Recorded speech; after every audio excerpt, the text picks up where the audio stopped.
and start. We left off on page 365 in the 11th edition.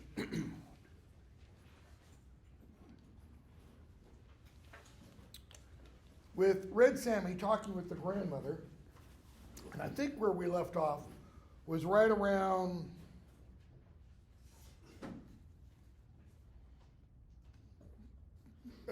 paragraph, I think 4 or 5 paragraphs down, where Red Sammy says, "A good man is hard to find. Everything is getting terrible." I remember the day you could go off and leave your screen door unlatched. I talked about leaving your screen door unlatched.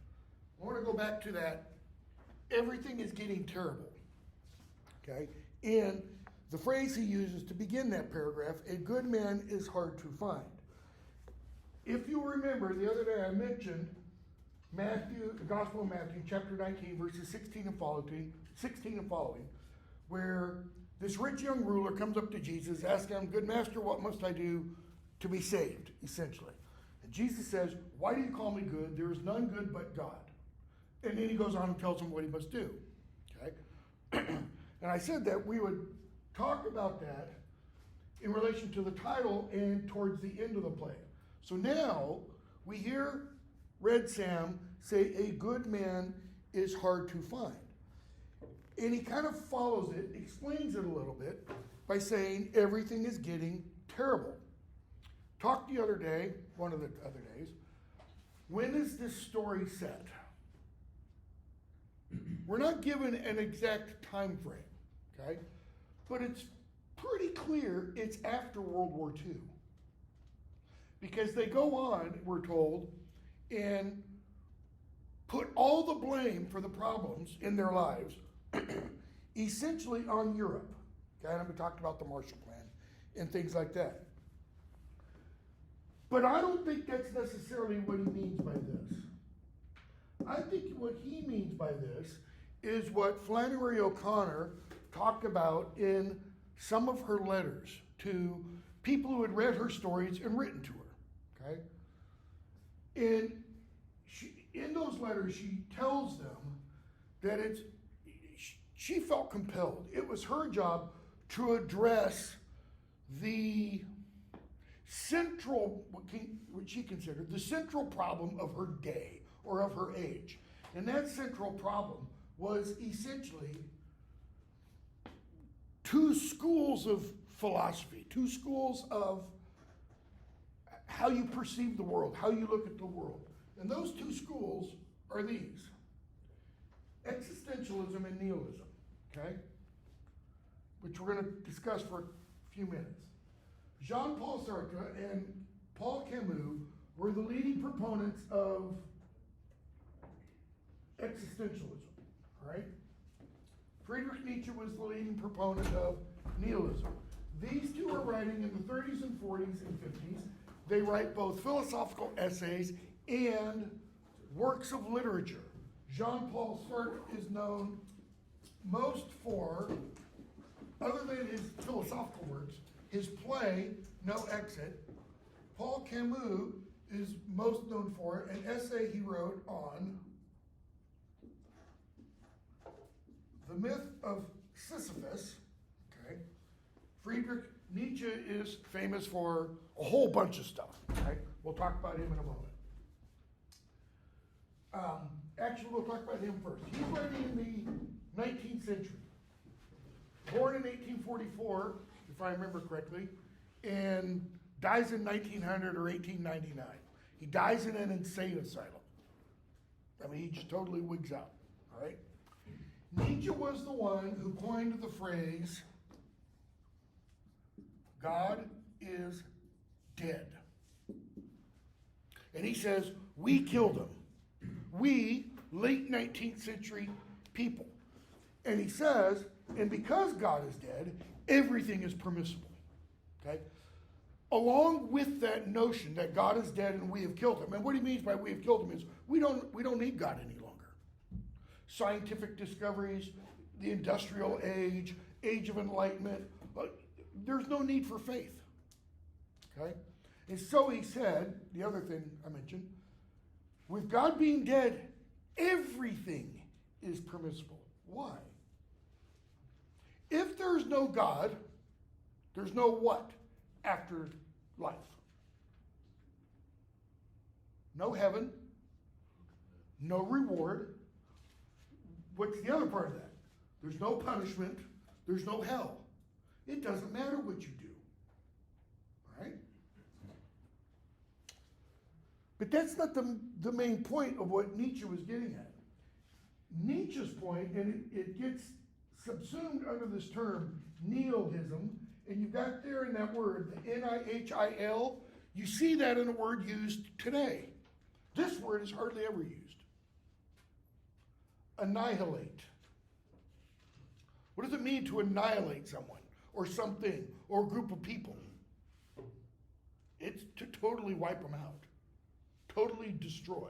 So nihilism has as at its heart this idea of total destruction. But a destruction of what?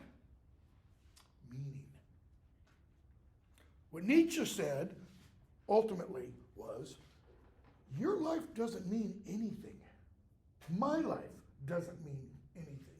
Human life doesn't mean anything. There is no point for our existing. If anything, Nietzsche was the one who took the basic scientific thought. Universe began, he didn't know this part. Universe began 14 billion years ago, Big Bang. Okay, again, take his, God is dead, there's no designer, there's no creator, it just happens by chance.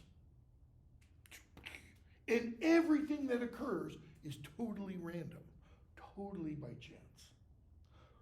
We try to do what with what we see? We try to make sense out of it. There is no sense. That's Nietzsche's point. Everything that happens is totally arbitrary. It's totally absurd. Okay? You got to really wrap your mind around that to get what he's getting at. If it's totally random, totally absurd, totally meaningless, why go on? I'm not advocating suicide. I had an uncle who committed suicide, okay?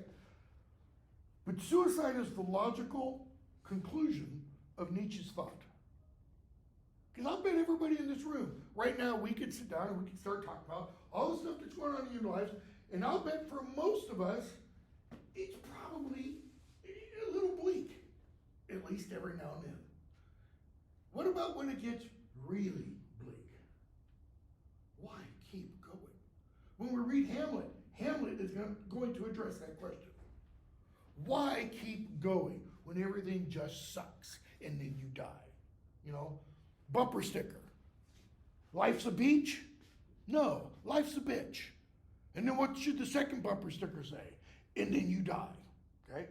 That's Nietzsche's philosophy wrapped up. Okay? 19th century.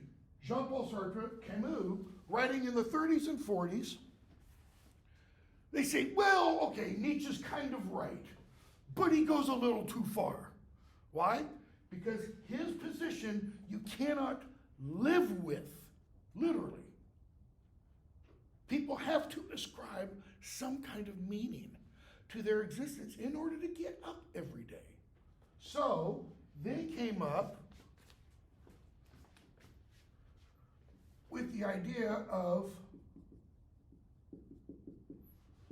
authentication, or another way of putting it, validation. Meaning, okay, the universe has spat you out. We're here. We must make our lives meaningful. That is, there's nothing out there that gives us meaning. We have to make meaning for our lives. How do we do that? And that's what they wrestle with. How do you make it so that your life has meaning? And one of the things they concluded is, well, your life will have meaning if others know you exist. Or if others, long after you're dead, knew that you existed. You know, you could say, once it's leaving God out of it, you could say, go back to this. Jesus validated his existence. Why? 2,000 later, we're still talking about him. Alexander of Greece, Alexander the Great, we're still talking about him. Elizabeth I, we're still talking. Stalin, Hitler, we talk about him. Okay? Notice pretty big difference between Jesus and Hitler. Hopefully there's a pretty big difference there. So what they suggested is you do something so that others will know you've existed. What do? You could be like Mother Teresa, a nun who spent 50 years helping the poor, the destitute, the outcast in Calcutta, India. I mean, she tended to people that no one else would go close to. Picked them up off the streets, found little abandoned babies, raised them, all that kind of stuff. Totally selfless. You can do that. You can help the little old lady cross the street.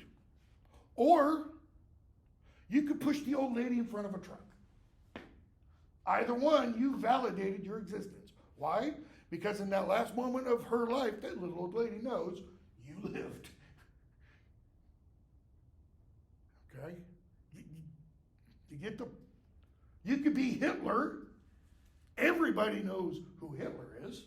200 years from now, political parties, if we're still around, are still going to be painting their enemies as Nazis. And the leader is like Hitler. Okay? Everybody knows he was there, Stalin, etc., etc. So you've got these philosophies. Why did I say O'Connor is talking about these? Well, she mentions them in her letters, but also because she said these were the dominant ideology, the dominant way of looking at the world at the time she's writing in the 40s and 50s. We're going to read a poem towards the end of the semester. And the poem is going to be partly about the diminishing role of faith. I don't care what the faith. The diminishing role of religious faith in life around the world. Not the United States, not everywhere. As a result of the rise of scientific learning, scientific knowledge, the Enlightenment, stuff like that. All right? That reaches kind of its apex, its highest point in the 40s and 50s. After all, how did we end World War II? We, the United States. 2 bombs, right? What bombs? The atom bombs. We thought we harnessed the power of the atom. Oppenheimer famously said, "I am become the destroyer of worlds," quoting the Bhagavad Gita, the god Shiva, saying that. Meaning, I've got the power to totally end life. God's not in that picture anymore, okay? So she says, my stories focus on these kinds of issues, okay? Go back to this. Everything is getting terrible now. And they blame Europe, okay? So they leave Red Sammy's, the family does. They get back in the car, and the grandmother offers to tell the children a story. And as they're driving, they go past a town named, this is paragraph 45, they go past a town named Toomsboro. And she wakes up there as they're driving past. And she's been asleep, and she wakes up and she remembers something, okay? And she tells them a story about a house that had a secret panel in it. And in that secret panel was hidden silver. The silver was hidden because Sherman was on his march through Georgia and destroying everything that he went through. And she goes, and we're nearby. We're near that house. Wonderful little children, June Star and John Wesley, say, let's go find it. What are they thinking? Treasure hunt. Okay? So the kids start yelling at their father. John Wesley sitting behind him, kicking the back of his seat, giving him kidney punches. June Star is hanging over her mother's shoulder, yelling in her ear. Bear in mind, no seatbelts, nothing restraining them. Okay? Bailey's just, no. The grandmother says it would be educational for the children. In other words, anytime you want anything done by the government, society, all you have to use is 3 words: for the children. If it's for the children, we'll, whatever. Okay? So, she tells them, it was off that dirt road we passed about a mile back. He says, okay. Bailey gives in to what? His screaming, bratty children. Do you think this is a one-off incident? Do you think this is the only time Bailey has given in to his screaming, bratty children? I don't think so. I think it's a pretty good indication of what kind of father he is. All right? So, they go back, they turn off the side road, and they're driving down there, and Bailey says, if we don't find this place in a mile, I'm turning around. And the grandmother says, middle of page 366, I mean, literally, exact middle of the page. It's not much further. And she immediately remembers, oops, house I'm thinking of isn't even in Georgia. And when she thinks, oops, now we're not told what her thought is until the end of that, a little bit later. But when she thinks, oops, she jumps, she kicks the box the cat is in, the cat jumps out, and notice how we're told what happens. The thought was so embarrassing that she turned red in the face and her eyes dilated and her feet jumped up, upsetting her valise in the corner. The instant the valise moved, the newspaper top she had over the basket under it rose with a snarl. In pity seeing the cat sprang onto Bailey's shoulder. Look at the next sentence. The children were thrown to the floor and their mother clutching the baby were thrown out of the door onto the ground. The old lady was thrown into the front seat. We're told the effects, the results, the conclusion of something that happens, but we're not told the thing that actually happened. Okay? Then we get told the car turned over once and landed right side up in a gulch off the side of the road. So, here's the road. There's a gulch down here. We're told it's about 10 feet beneath the road. And off in the distance here, not very far, probably 20 feet away maybe, are pine trees. On this side of the road, there are more pine trees. Off in the distance, looking down the gulch, down the edge of the gulch and the road, you can see another road, all right? So, the cat is clinging to Bailey's neck, we're told, like a caterpillar. All of its claws digging into his neck and shoulder, probably. The children say, we've had an accident. Grandmother's curled up under the dashboard. Bailey, notice we're told, removes the cat from his neck and does what? Out the window against a pine tree. Okay. No human died in that wreck, but the cat's probably dead after Bailey does that.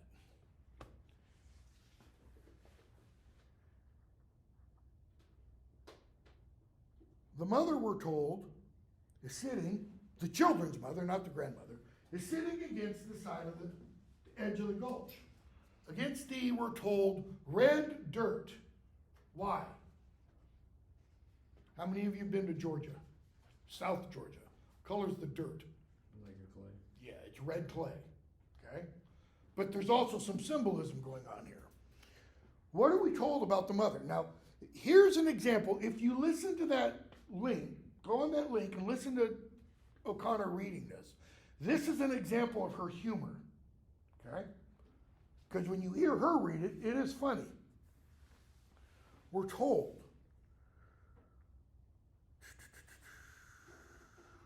she, children's mother, was sitting against the side of the red gutted ditch, this is the bottom of page 366, holding the screaming baby, but she only had a cut down her face and a broken shoulder. Only had a cut. Notice, we're told down her face. Down her face implies it goes from the top of her face to the bottom. We're not told she had a cut on her face. And what else? A broken shoulder. Anybody in here ever had a broken shoulder before? You have. Yeah. Yeah, it hurts like hell. But that's all the injury she had. Okay? The grandmother complains about her gut hurting. June Star, looking at the grandmother, says, but nobody's killed. Why do you think she looks at her grandmother when she says that? Damn. Yeah. And if only she'd been killed, because then the family would be free of her. All right? The children's mother, she speaks for once. Perhaps a car will come along. Foreshadowing, a car comes along. They see a car up here. Okay? Road, we're told again, is about 10 feet above them. And from down here, if they stand up, here's Bailey, let's say, looking, all he can see are the tops of the trees. He can't see the road, the bottoms of the trees. Okay? So, looking this way, so this way and up, and this way and up. Looking this way, he sees trees, right? The pine trees off to the side. Looking this way, other than the red gulch, he sees trees. And when he looks up at the sky, we're going to be told in just a moment, all you can see is the sky. You don't see the sun, and you don't see any clouds. So green, green, blue. So they watch this car slowly come down the road here, and it makes its way and it parks right here. We get a description of the car, top of 367. The end of that second full paragraph. It was a big, black, battered, hearse-like automobile. Hearse-like. What's a hearse? It's a car used for transporting dead bodies. We're not told it is a hearse. We're told it's hearse-like. It either is a hearse or it is not. To say it's a hearse-like means it is a hearse. You can't mistake a hearse for any other kind of vehicle. It's not like a station wagon. Okay? It's not like a big Cadillac. Usually Cadillac did make hearses. All right? It's got 3 men in it. It stops, and they just sit there, stand there, look at the car. It's parked right at the edge so they can see it. And these 3 guys just sit there. They don't get out. Finally, they start to get out.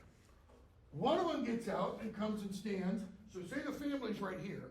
One of them gets out and comes and stands right here. And the other one comes out and stands right here. So they're standing on either side. They're younger. The third guy gets out. No shirt. Okay. White shoes, no socks. The other 2 have clothes, fully clothed. Grandmother says, middle of page 367. We turned over twice. He goes, no, just once. I saw it. Okay. He tells Hiram, the 2 boys are Hiram and Bobby Lee. He says, go try that car, see if you can get it fixed. Okay. And John Wesley asks one of them, what you got that gun for? Because we're told, after they're positioned on either side, when the older man comes out, he has a gun. And then the narrator says, oh yeah, the other 2 had guns also. What you got that gun for? What you gonna do with that gun? And he says, the misfit says to the children's mother, Would you mind calling them children to sit down by you? Children make me nervous. I want you all to just sit down there, be where you're at. June Star, what you telling us what to do for her? Behind them, the woods gaped like a dark, open mouth. What kind of language is that? What is the narrator, how has the narrator just described these woods? It's personified them, anthropomorphized them. Woods don't have a mouth. Forests don't have mouths. So why is this described as a wide open gaping mouth? What do wide open gaping mouths do? They engorge, they take things in them. Okay? Bailey, we're in a predicament. What's the predicament? Does Bailey know what's going to happen? He's pretty sure. Does Bailey know who this is without his mother having to tell them? I think he probably does. Who do they know is loose? The misfit. The news accounts probably talk about his two accomplices too. Grandmother, you're the misfit. Once Bailey says we're in a predicament, you're the misfit. I recognize you at once. And he goes, yes, but it would have been better for you if you hadn't recognized me. Why? Now that you know who I am, I gotta kill you. Can't be any witnesses. What's the implication of what he says? If you hadn't said anything, lady, I could have let you live. Bailey turns his head, says something to his mother that we're told shocked even the children. She begins to cry, and what does the misfit do? He turns red. Whatever Bailey says, he's like, damn, that's pretty harsh. It's pretty cold, cruel. And he says, he didn't mean that. Sometimes a man says things he don't mean, right? Heat of the moment. Do you think Bailey meant or did not mean what he said? My opinion, I think he meant every last word. Why? Because he's been bottling it up for years. What does she do at the opening story? Now, Bailey, now you listen to what this is. And the implication is she does that again and again and again, all through his life. You wouldn't shoot a lady, would you? It's her only response. Notice what she doesn't say. You wouldn't shoot a baby because the mother's sitting there with one arm cradling the baby because the other arm is useless. It's her left arm, sorry, that's useless, we're told. You wouldn't shoot a baby. You wouldn't shoot a little girl, would you? You wouldn't shoot this beautiful family. No. Who's she thinking of? Yeah. Screw them. Just don't shoot me. I know you're a good man. You don't look a good man is hard to find. I know you're a good man. You don't look a bit like you have common blood. Is she saying this is a good man, like Red Sam, who let people fill up their car without paying? So why does she say it? Louder? So he doesn't kill her? Trying to persuade him. What does she mean? I know you're a good man. You don't look like you have common blood. I know you come from nice people. What's common blood? What is meant by nice people? Common blood are not nice people. Common blood means low, ordinary, everyday. She means, I know you come from good breeding. See, United States, in one sense, we don't have a class society like England still does. Where if you have a certain name, if you come from a certain area, you are automatically better. than everybody else. We do a little bit. Some last names. Kennedy, you're thought to be up there. Bush, you're thought to be. Gates doesn't. You know why? Gates made his money. Bezos doesn't. Musk doesn't. They all made their money. They don't come from old families. You could be the richest person in the world, and if you made that money, you're not going to be the same. You're not going to be accepted into the group the same as somebody who comes from a very old family. Okay? And he says, yes, my family's finest in the world. You know, talks about his parents. And then he tells Bobby Lee, watch them children. You know they make me nervous. He looks at the 6 of them huddled together. He looks up at the sky. Don't see no sun, don't see no clouds neither. So, they're down here, and like I said, you look that way green because of the trees. But if you don't see no sun and you don't see no sky, no cloud, what do you see when you look above? Louder? Blue. The sky's blue. O'Connor says in one of her letters that every one of her stories has somewhere an element or image of baptism. What's baptism? Christians didn't invent that. The Jews had a form of baptism. It was a ritual cleansing. Christians, Jesus, John the Baptist, changed the meaning of it. In the rite of baptism, when you go into the water, that is symbolic death. You're dying with Jesus. And then when you are brought back up out of the water, that's symbolic resurrection. You go down, and the old you, the sinful you, all the in your life, that dies with you. You come back up, and you are cleansed, according to the theology of the church. Where are they? Are they on the regular, normal surface of the ground? No, they're not. What have they done? They've gone down into a ditch. Baptism, you go into water. But that's a metaphor for what? Going into the earth and being buried. And then you come back up out of the water. Here's where the image stops. We don't see the family come back up. It's the beginning of the baptism. They are going to die. Okay?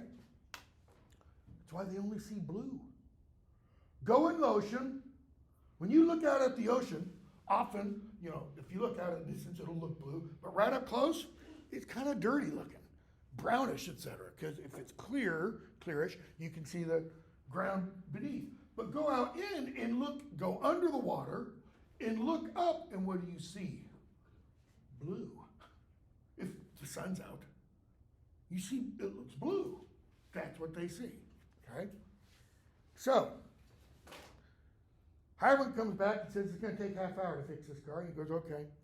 First, you and Bobby, get him and that little boy, step over yonder in the woods. Boys, want to ask you a question. And what do we see happen? Bailey, we're in a terrible predicament. Nobody realizes what this is. Okay? And we've been told Bailey is kneeling on the ground. He's crouched. He used to run track in high school. It's like he's in a starting position for the 200. He's got his knees, his fingers are down. If he had blocks, he'd have his feet in them. Why? If he's in a crouching, like he's getting ready to run, what's he getting ready to do? Run. Who's running going to save, if anybody? Himself. Sorry, honey.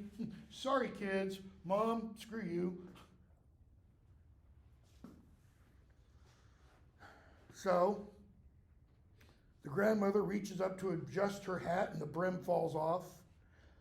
And we're told Hiram pulls Bailey up by the arm like he's an old man. We're not told how old he is. His children are young, and he has a newborn baby. He's probably not more than 30. Because parents had children much, much younger back in the 40s and 50s than generally we do today. He helps them up, okay? John Wesley catches hold of his father's hand. So Bobby Lee's behind, Hiram's in front. Bailey, John Wesley are walking hand in hand.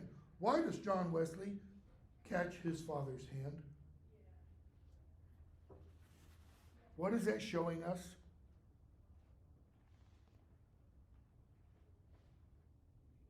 Have we seen any quote-unquote love between or among the members of the family?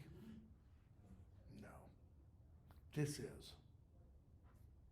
At the very least, this indicates what? I'm scared, Daddy.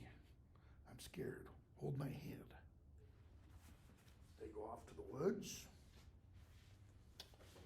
And notice, they get to the woods. Bailey leans up against a tree and yells to whom? First, why does he lean against the tree? He supports himself against a gray, naked pine trunk. I think he knows what's about to happen, and he's about to collapse. He's fearful. And he says, I'll be back in a minute, Mama. Wait on me. Who's Mama? This isn't Ronald Reagan calling Nancy Reagan Mommy. He's talking to his mama. I don't know about you. If I were in this situation and were my mother and my wife and our kids, I'd be yelling to my wife, not my mother. I think this is an indication, along with everything else in the first part of the story, that tells us Bailey's a mama's boy. In one sense, he's closer to his mama than he is to his wife. Come back this instant. Notice his wife doesn't say anything like, really? You're not going to say anything to me? Bailey boy. And then she turns to look at the misfit. I know you're a good man. You're not a bit common. He says, nope, I ain't a good man. And he starts talking. He says, sorry, I don't have a shirt on. She said, you can get one from Bailey's suitcase. He goes, don't worry about it. The children's mother screams, where are they taking him? Him who? Her husband or her son? Notice, it's not where are they taking them.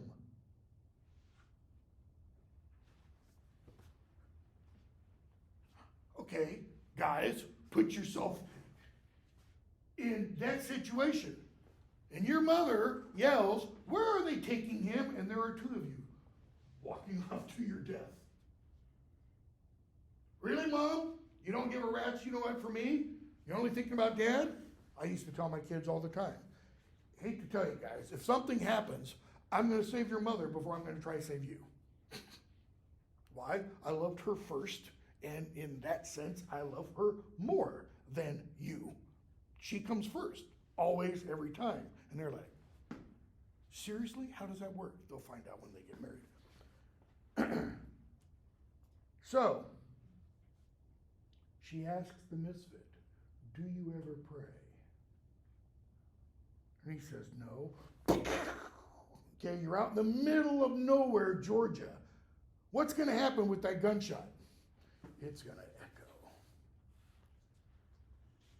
Followed closely by another. Bailey boy.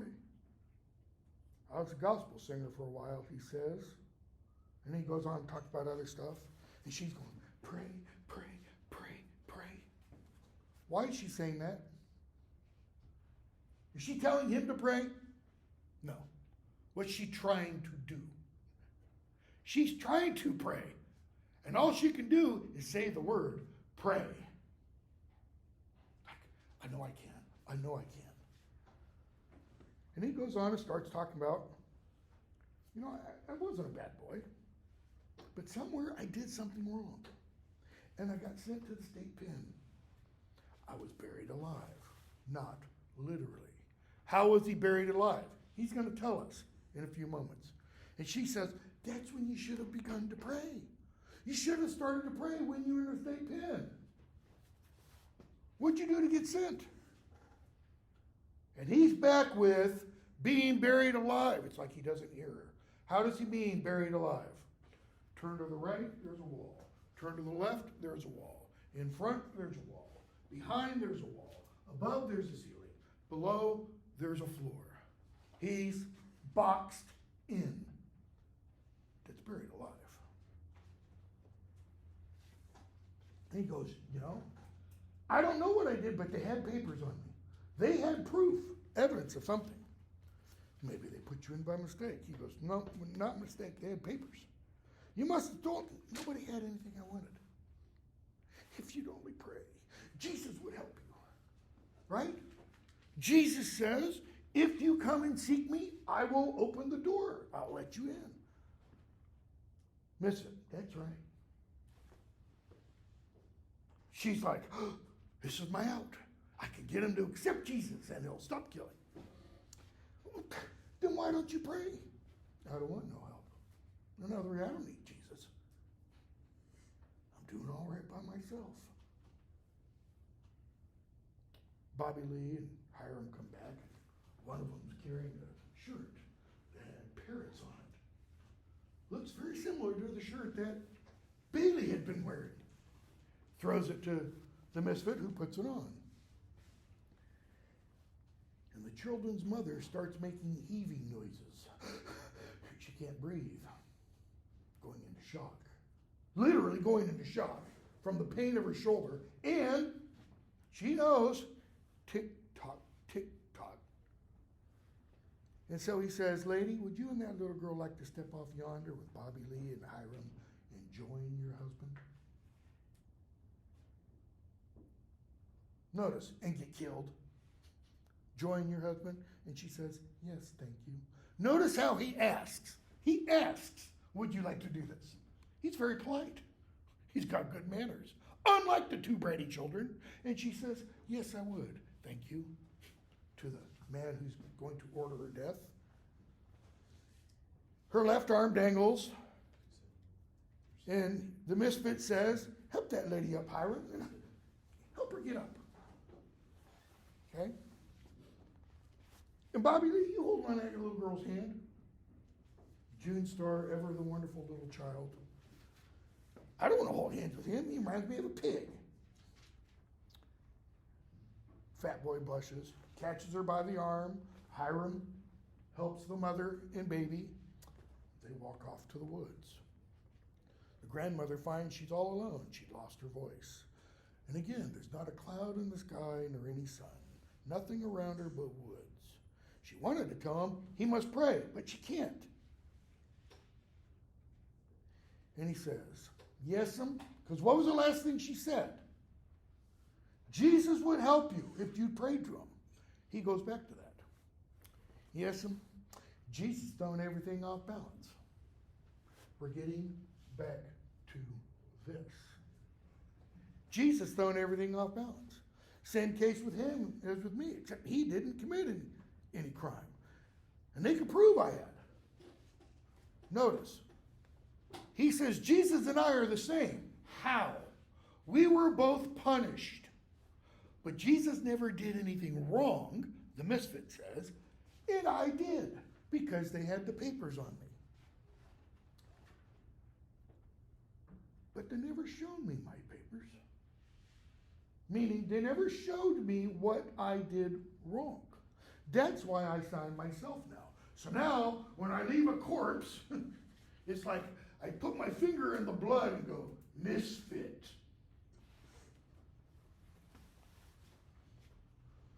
I said long ago, get your signature, sign everything. Then you know what you've done, and you can hold it up to the crime, to the punishment. And see if they match in the end. Why? He says, I call myself the misfit because I can't make what all I done wrong fit what all I gone through in punishment. What all I gone through in punishment is not talking about his time in the state pen. What's he talking about? Exact same thing Nietzsche was essentially talking about. Life. That's the punishment he's talking about. How hard and cruel life is. Somebody cuts in front of you in a line somewhere. Takes your parking spot. What do you say? That's unfair. Where does that notion of fairness come from? If the universe is, as Nietzsche said, and as some scientists say, there is no such thing as fair. Life's not fair. Life just is. Fairness only comes from a religious / supernatural idea. Without that, hey man, it's get what you can. Old mottos of beer commercials. You only go around once. Go for the gusto. Go for it. You know, serve only yourself. And that's exactly what he's going to say. There's a scream followed by a pistol report. And he says, is it right to you that one is punished a heap and another ain't punished at all? This is why I'm saying the punishment's not talking about the state pen. What does he mean? Is it right that some people get born to lives of great privilege? I mean, great wealth. While the rest of us, or some of us, don't. Where's the fairness in that? Okay? Who gave you a certificate when you were born that said everything should be fair? Nobody does. That's his point. Okay? And she says, Jesus, you've got good blood. What the hell is good blood? I know you wouldn't shoot a lady. I know you come from nice people. Pray, Jesus. And he goes, lady, there ain't never was a body that gave the undertaker a tip. She says, I'll give you all the money I got. Why does he refer to an undertaker? Okay. She's already dead. She just doesn't know it yet. He's like, lady, all the money you got with you, it's already mine. Because as soon as we kill you, we'll be taking it. 2 more pistol reports. Why? Well, 1 pistol report, 1 person, 2 more, 2 other people. The baby's been shot. Jesus was and she cries out, baby boy, baby boy. Why is she crying that out? He's already been shot. He's been dead a couple minutes now. And the misfit says, Jesus was the only one that ever raised the dead. Why does he bring up Jesus raising the dead? He takes her, Bailey boy, as being similar to Jesus's Lazarus, come forth. Only thing is, she doesn't have the power Jesus had. Why? She's not Jesus. Why did Jesus have the power he had? Because he claimed to be God. Good master, why do you call me good? There is none good but God. Okay? Only God can raise the dead. Jesus was the only one that ever raised the dead. And then notice what he says. And he shouldn't have done it. He thrown everything off balance. In other words, until that moment, everything was cool. You live, you die. And Jesus comes in the picture and says, you don't have to die. I can give you another way. Come to me and I can give you eternal life. If he did what he said, notice what the misfit is getting to.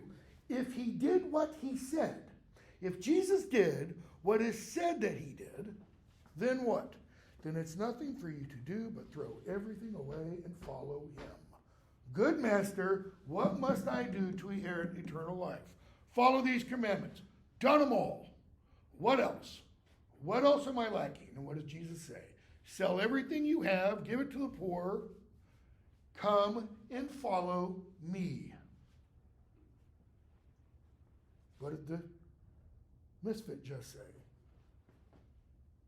If he did what they said he did, then you don't have a choice to throw everything away and follow him. But if he didn't do what he said, then it's nothing for you to do but enjoy the few minutes you got left the best way you can. The few minutes means what? Whatever the rest of your life is. How do you enjoy the rest of your life? Notice, if Jesus didn't do what he did, if Christianity is all a lie, that's what Nietzsche said. By doing some meanness. And I think he's suggesting the reason why you might do some meanness is because that is our natural disposition. Being good is hard. Being bad, it's a cakewalk. And she says, maybe he didn't raise the dead. Ooh, crisis of faith. And he says, I don't know. He's getting to his major point. I wasn't there.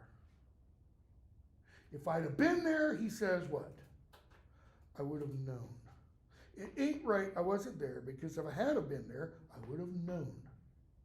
Listen, lady, if I had have been there, I would have known, and I wouldn't be like I am now. Notice, he's troubled with how he is now. And he is the way he is now because he wasn't there to see the things Jesus supposedly did. He's saying, if I was there, I would know. But even some of the apostles were there, and they didn't believe. They didn't believe until Jesus came back from the dead and said, put your finger in your hand, in my hand, and your hand in my side. Thomas, called the doubter. And only then does Thomas believe. Anybody know what Jesus says at that point?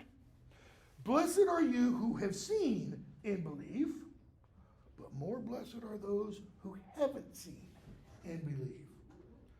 He doesn't believe. Why? Because he hasn't seen it. And what happens? Climax of the story, 2 minutes to go. The grandmother says, when he cries out, I would have known, I wouldn't be like I am now. We're told she saw the man's face twisted back up. The grandmother's head cleared for an instant. Her head clears. She sees properly. And what does she do? She says, well, you're one of my babies. You're one of my own children. And she touches him. Why is it important that she touches him? What does he say he discovered, kind of, when he is in the state pen, buried alive? It's not just in the state pen. He's buried alive now. How? Because these beliefs say we are, all of us, totally isolated. We can't do what the old AT&T commercials say. We can't reach out and touch someone. What did the minister say in the black veil story? He sees veils on it. Nobody reveals. She reaches out and touches him, breaking through those walls, breaking the isolation. Why does she call him one of her own, one of her children? She is a metaphor. She's symbolic of the church. And what has she been doing all through the story up until this moment? Talking and thinking only about herself. What has she not been doing? At once. Ever. Thinking of the other person. What is the church supposed to be? It is supposed to serve others. What are Christians supposed to do? Serve others, not themselves. She's all been all about herself. You wouldn't shoot a lady. And what does he do? As soon as she touches him, boom, boom, boom, boom, blows her away. And he says, she would have been a good woman if there had been someone to shoot her every moment of her life. Why? because it's at that moment, to use existential terms, she validates herself. She breaks out and does what? She does something for somebody else. Within O'Connor's thinking, it's at that moment she becomes a real Christian. She serves somebody else, not her own interests. Okay, stop there. I've got the one quiz up. I'll put up a quiz over O'Connor today or tomorrow. Today. It'll be due, I think, Sunday or Monday. And then I'll put the exam up next week. I'll talk a little bit about that. For Monday, read all of the intro to drama stuff and the background to Sophocles, and start reading the play Antigone via the PDF that's linked on the syllabus. So there'll be two